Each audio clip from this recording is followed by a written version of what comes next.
ग्रामसभेत थेट अधिकाऱ्यालाच बाहेर काढण्याचा संतप्त प्रकार वाशिम जिल्ह्यात घडलाय।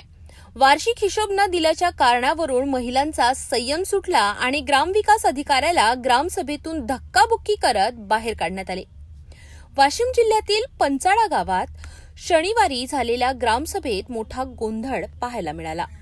गट ग्रामपंचायत सुरकुंडी, मोहगव्हाण आणि पंचाळा या गावांची संयुक्त ग्रामसभा सुरू असताना ग्रामविकास अधिकाऱ्याने वार्षिक आर्थिक हिशोब सादर न केल्याने महिलांमध्ये तीव्र संताप निर्माण झाला। ग्रामस्थांच्या म्हणण्यानुसार सदर महिला ग्रामविकास अधिकारी यापूर्वीही ग्रामस्थांशी उद्धट व अपमानास्पद वर्तन करत असल्याचा आरोप आहे। या ग्रामसभेत हिशोबाबाबत जाब विचारला असता समाधानकारक उत्तर न मिळाल्याने महिलांचा संताप अनावर झाला।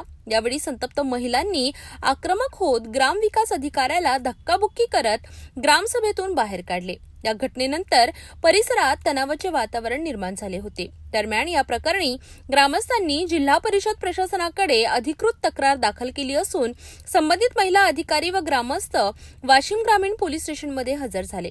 या घटनेमुळे ग्रामीण प्रशासनाच्या कामकाजावर गंभीर प्रश्नचिन्ह उपस्थित झाले आहेत।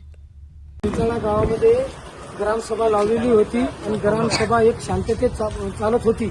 ग्रामसभेत काही गावकऱ्यांनी हिशोबाचा खर्च विचारला असता ग्रामसेवक मॅडमनं डायरेक्ट नेंबरला मोहगंच्या नेंबरला डायरेक्ट धक्काबुक्की केली आणि पळून जायचा प्रयत्न केला, परंतु बायांनी त्यांना अडवलं, बा ग्रामसभा घ्या तुम्ही, कारण आमच्या गावात ग्रामसभा झाली की होऊ देत नाहीत, म्हणून तुम्ही ग्रामसभा घ्या आणि आमचे म्हणणे ऐका।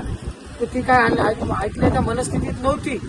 तरी बी लोकांनी सांगितलं की आम्हाला कोणत्याच गरजा इथं मूलभूत गरजा भेटत नाहीत, गावात पाणी नाही, गाव एक पाण्या वाचून पूर्ण गावात बिलकुल पाणी नाही। 5 वर्ष झाले ते गाव फिल्टर आलेले गावात पाण्याचं, परंतु ते यांच्यामुळे बंद आहे, हे पैसे खाऊन मोकळे झालेले आहेत। तरी अशा या ग्रामसेवक बाईवर, कारण मेंबर लोकांना जर ती उठून ग्रामसभेतून उठून मारते, यांना सस्पेंड करण्यात यावं ही आमची गावकऱ्याची विनंती आहे।